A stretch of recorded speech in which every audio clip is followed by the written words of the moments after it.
के सीजेआई संजीव खन्ना की सख्त टिप्पणी। यूपी में कानून का राज समाप्त हो चुका है। हिल गई यूपी प्रशासन। सिविल डिस्प्यूट्स को क्रिमिनल केस में बदलने पर नाराजगी। सुप्रीम कोर्ट ने यूपी पुलिस को लगाई फटकार।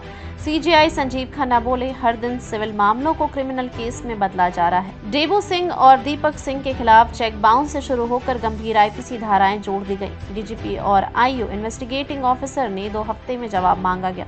सुप्रीम कोर्ट की यह सख्त टिप्पणी एक जुडिशियल वेकअप कॉल है, खासकर उत्तर प्रदेश पुलिस प्रशासन और विधिक तंत्र के लिए। यह फैसला आम जनता को यह भरोसा दिलाता है कि कानून का दुरुपयोग स्वीकार नहीं किया जाएगा और सिविल व क्रिमिनल कानून की सीमाओं का पालन जरूरी है। मुख्य न्यायाधीश संजीव खन्ना की अध्यक्षता में 3 जजों की पीठ CJI Sanjiv Khanna, justice Sanjay Kumar, justice KV Viswanathan कैसे एक चेक बाउंस के केस बना अपराध। मूल के शिकायतकर्ता एक व्यापारी दीपक बहल। आरोप डेबू सिंह और दीपक सिंह ने उन्हें कुछ पैसे चुकाने थे जो चेक द्वारा दिए गए, लेकिन वो डिसऑनर हो गए। यह एक क्लियरली सिविल नेचर का मामला था, यानी ऐसा मामला जिसे सिविल कोर्ट में निपटाया जाना चाहिए था। पुलिस की कार्रवाई।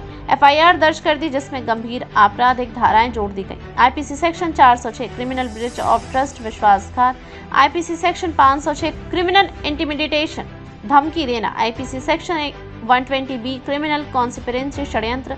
इससे एक व्यक्तिगत वाणिज्यिक विवाद सीधे अपराध की श्रेणी में पहुंच गया।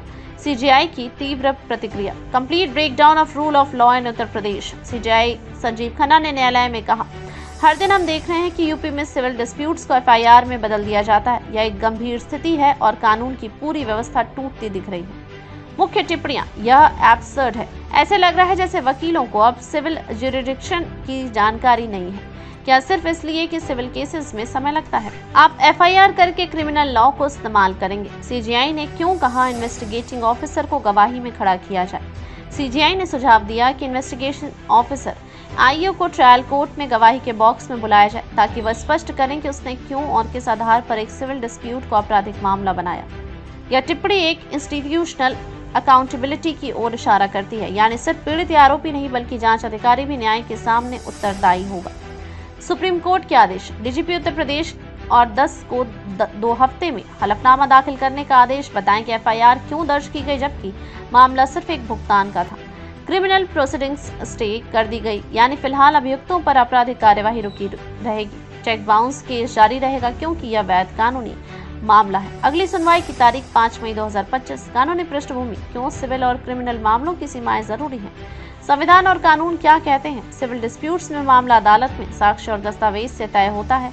क्रिमिनल लॉ तभी लागू होता है जब समाज के खिलाफ गंभीर अपराध हुआ हो। सुप्रीम कोर्ट की कई पुरानी बेंचों ने कहा है कि if there is no element of criminal intent, mere failure to pay money cannot be a criminal offence. लेकिन यूपी पुलिस ने यह सीमा लांघ दी। यही बात अदालत को अस्वीकार्य लगी।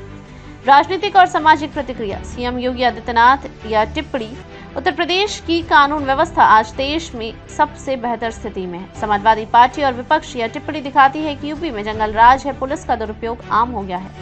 कानूनी समुदाय में बहस। क्या यूपी में एफआईआर कल्चर का दुरुपयोग हो रहा है?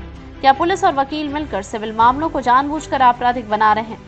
जनता के लिए सीख और संकेत। क्यों यह फैसला आम नागरिकों के लिए महत्वपूर्ण है? यह स्पष्ट करता है कि कोई भी सिविल डिस्प्यूट कैसे, जैसे लोन, चेक बाउंस या बकाया, जब तक उसमें आपराधिक इंटेंट ना हो उसे एफआईआर से हल नहीं किया जा सकता।